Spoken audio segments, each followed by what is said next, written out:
Pinakilig po ng Katniel Love Team at ng iba pang mga stars ng Pangako Sa'yo ang kanilang mga fans na dumagsa sa kanilang Thanksgiving Day. Yan ang umagang balita ni Jeff Fernando. Maikukumpara sa isang box office na pelikula ang attendance ng fans ng Pangako Sa'yo sa naganap na Fans Day at Thanksgiving kahapon sa isang mall sa Fairview. Malakas na sigawan at palakpak. Hey, hey, I'm so used to being you. Greggy, bago po yung pangarap ko, importante na hindi makuha tong lupa at panad. Nagpasalamat sina Catherine Bernardo at Daniel Padilla sa lahat ng walang sawang sumusuporta sa kanila.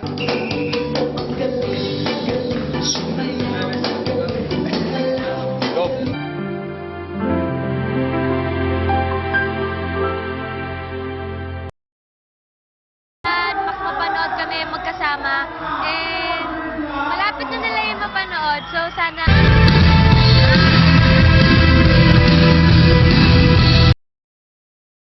So, ito na, makikita na sila. Si Diego Loizaga naman na gumaganap bilang best friend ni Ina sa kwento. Aminadong nagselo sa kanya ang Katniel fans, pero naintindihan niya daw ito. May onting nagalit, may onting nag-react na nega, pero so far so good naman. I mean, Katniel has been treating me very well. They've been very nice to me and very nice to David and me personally. So thank you to the Katniel world. Sina Jody Santa Maria at Ian Veneracion na kinakikiligan ang mga eksena bilang Amor Powers at Eduardo Buenavista. Hindi inaasahan na magiging love team sila. Nakakikiligan din ng PSY followers.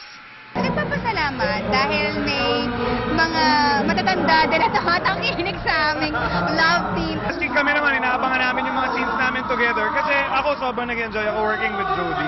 Bago matapos ang Fans Day at Thanksgiving, namigay ng regalo ang cast ng Pangako Sa'yo sa less fortunate na mga kabataan na kasamang nanood sa kanilang palabas. Jeff Fernando, ABS-CBN News.